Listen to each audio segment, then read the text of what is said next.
Le Niger possède des ressources minières considérables, uranium, or, cuivre, étain, sel et bien d'autres substances. Mais aujourd'hui, la question n'est plus simplement de savoir ce que possède le Niger. La véritable question est: qui contrôle ces richesses? Comment sont-elles exploitées et surtout, combien peuvent-elles réellement rapporter au peuple nigérien? Dans un entretien consacré au secteur minier, le ministre des Mines revient sur plusieurs dossiers sensibles. L'uranium, Orano, les 1800 tonnes d'uranium actuellement présentes au Niger, l'or, les investisseurs nationaux, la participation de l'État et la transformation locale des ressources. Et certaines de ces déclarations sont particulièrement fortes. Exploiter l'uranium dans notre pays. D'accord. Pourtant, monsieur le ministre, ce même groupe récemment a annoncé sur son site internet renoncer, être d'abord disponible à négocier avec l'État du Niger pour revenir, si vous voulez, sur l'exploitation de l'uranium au niveau de la zone d'Arlit, mais également, il a décidé de retirer certaines plaintes. Oui, c'est ce qu'ils ont écrit, mais nous n'avons pas les preuves, nous n'avons pas été saisis officiellement de ces démarches. Donc c'est de la diversion. Certainement, comme ils en ont l'habitude. Et donc, nous, de notre côté, rien n'a été entrepris. Mais là, où en est-on par rapport à toutes ces procédures au Conseil d'État et jusqu'au niveau international? Vous savez, messieurs, c'est des procédures qui sont longues, qui peuvent prendre des années et des années. Et donc, nous avons la JUE qui suit les dossiers. Chaque fois qu'elle fait recours au ministère des Mines, nous leur envoyons des mémoires pour pouvoir défendre l'État du Niger. Mais une chose est sûre, monsieur Yoro, et il faut s'en convaincre. Les richesses du Niger appartiennent aux Nigériens. Et elles ne vont pas se déplacer. Elles ont été constituées sur des millénaires. Les gisements d'uranium, les gisements d'or. Et nous n'avons aucune crainte que dans 10 ans, dans 20 ans, ou même dans 50 ans, c'est d'autres Nigériens qui vont les exploiter quand ces procédures-là seront terminées. Voilà notre conviction par rapport à cela. Nous ne sommes pas égoïstes, nous ne pensons pas seulement à notre génération, nous pensons également aux générations futures qui ont un droit sur les ressources actuelles du pays. Cette déclaration résume à elle seule une grande partie de la nouvelle orientation affichée par les autorités nigériennes. Le débat ne porte plus uniquement sur l'exploitation des ressources. Il porte désormais sur leur contrôle, leur valorisation et leur capacité à contribuer durablement au développement du pays. Car une ressource naturelle n'est pas automatiquement synonyme de richesse pour la population. Tout dépend de la manière dont elle est exploitée, des contrats conclus, de la part qui revient à l'État, mais aussi de la capacité du pays à transformer lui-même une partie de ses matières premières. Et c'est précisément cette question qui apparaît dans la suite de l'entretien. Mais lorsqu'on parle de ressources stratégiques, une question revient immédiatement. Où en est réellement le Niger avec son uranium? Nous avons réellement beaucoup de sollicitations par rapport à ces produits-là, mais nous trions. Il y en a qui sont plus sérieuses que d'autres, avec lesquelles nous sommes en train de discuter pour voir la possibilité de vendre et d'exporter ces produits. Là, on a déjà vendu ou pas pour certains? Nous n'avons pas vendu. Pour le moment, on n'a pas vendu. Nous n'avons rien vendu. Les 1800 et quelques tonnes sont sur notre territoire. D'accord. Voilà une déclaration qui mérite une attention particulière.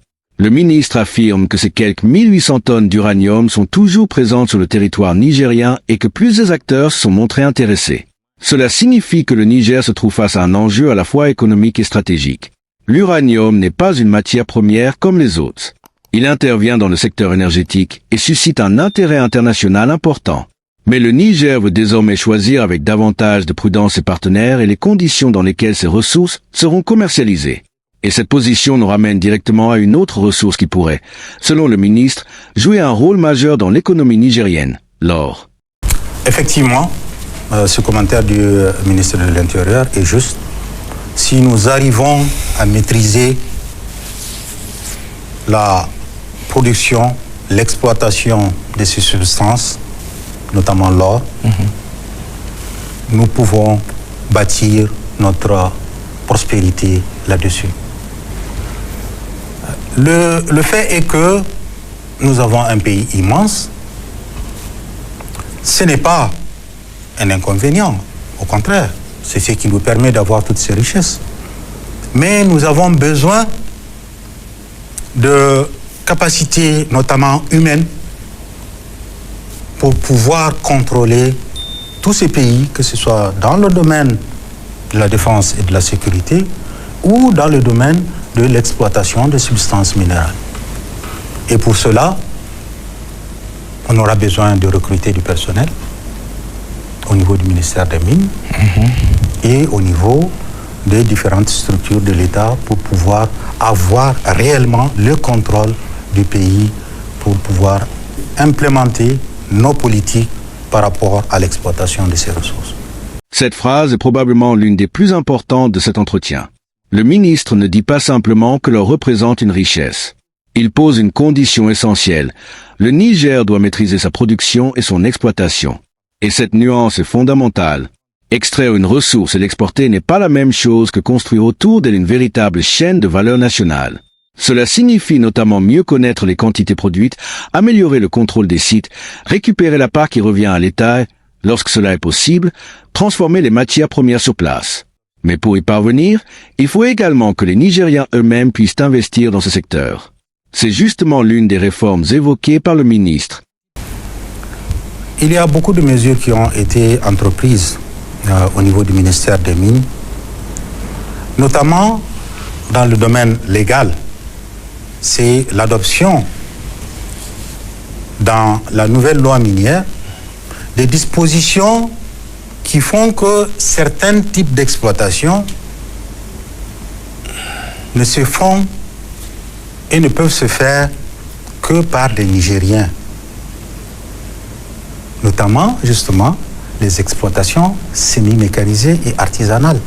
Nous avons modifié le code minier, la loi minière, pour faire en sorte que plus aucune entreprise étrangère ne puisse s'investir dans ce pan de l'exploitation minière, c'est-à-dire les exploitations artisanales et semi-mécanisées, et également les exploitations de carrière.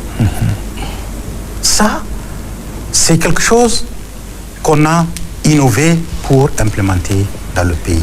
Également, la commercialisation des substances minérales à l'intérieur comme à l'étranger, l'exportation, ne se font que par des Nigériens ou par des sociétés industrielles. Là, c'est possible. Des sociétés qui font l'exploitation industrielle, dans laquelle, en général, l'État a des participations, puisque le code prévoit, et là également, c'est une des modifications qu'on a eu à faire, une part de 15%, avant c'était 10%, on est passé à 15% dans le code minier, de part libre réservée à l'État sans payer un sou par rapport à sa prise de participation. Ici, le ministre présente plusieurs mesures destinées à renforcer la participation nationale dans le secteur minier. L'un des éléments les plus importants est cette évolution de la participation gratuite réservée à l'État, annoncée à 15%, contre 10% auparavant. À cela s'ajoutent les mesures concernant certaines exploitations artisanales et semi-mécanisées, ainsi que le contenu local. L'objectif affiché est donc de faire en sorte que l'exploitation des ressources minières ne profite pas uniquement aux investisseurs extérieurs, mais qu'elle puisse également créer davantage d'opportunités pour les entreprises et les investisseurs nigériens. Mais une question demeure. Les investisseurs nigériens sont-ils réellement prêts et suffisamment nombreux pour saisir ces opportunités? Le ministre lui-même donne un exemple qui montre que le problème existe encore. Et cet exemple concerne un projet minier important, la Somida. Nous nous intéressons beaucoup à cette substance-là, l'étain, et également le cuivre, qui sont exploités dans la même zone.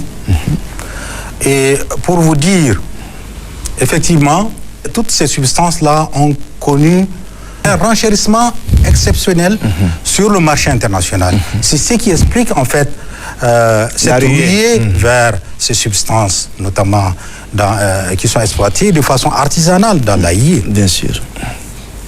Et notre projet par rapport à ces substances-là, et je peux vous dire que nous l'avons déjà confié là également à la Sopamine, parce qu'il s'agit de la création de petites unités de concentration de ces minéraux et peut-être même de fabrication du métal, c'est-à-dire le métal d'étain et le métal de cuivre, que ce soit des plaques ou des tubes, des barres et ainsi de suite. Actuellement, la Sopamine est sur ces deux projets, que ce soit le cuivre, avec des partenaires étrangers là également. Ils sont en train de discuter pour pouvoir, et également des locaux, c'est-à-dire des Nigériens qui sont déjà dans l'exploitation artisanale de ces substances-là, qui sont venus vers nous et nous leur avons dit, ok, allez-y vous entendre avec la Sopamine, puisque vous maîtrisez l'exploitation artisanale, pour que la Sopamine prenne l'étape suivante, qui est celle de la concentration et de la transformation de ces substances-là pour donner de la valeur ajoutée et pouvoir soit l'utiliser comme le cuivre, on peut l'utiliser sur place pour faire des câbles électriques, ou alors l'exporter sur le marché international et faire entrer des devises dans le pays. Et c'est peut-être ici que se trouve l'un des enjeux les plus importants pour l'avenir du secteur minier nigérien. Le véritable défi n'est pas seulement d'extraire les ressources du sous-sol. Le défi est de leur donner davantage de valeur avant de les vendre. Prenons l'exemple de l'étain et du cuivre.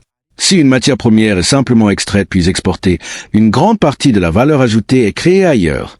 Mais si le Niger développe progressivement des unités de concentration, de transformation et éventuellement de fabrication de produits finis, une partie beaucoup plus importante de cette richesse peut rester dans le pays. C'est également une question d'emploi. C'est une question de compétences. C'est une question d'entreprise nationale. Et c'est une question de souveraineté économique. Le ministre évoque justement la volonté de s'appuyer sur la Sopama et sur les acteurs nigériens déjà présents dans l'exploitation artisanale pour franchir cette étape supplémentaire, passer de l'exploitation à la transformation. Au terme de cet entretien, une chose apparaît clairement. Le Niger possède des ressources considérables. Mais posséder des ressources ne suffit pas. Il faut pouvoir les contrôler, les exploiter correctement, attirer les investissements, renforcer la participation nationale et surtout créer davantage de valeur à l'intérieur du pays. L'uranium, l'or, le cuivre, l'étain et les autres ressources minières représentent donc à la fois une immense opportunité et une grande responsabilité. La question qui se pose désormais est simple.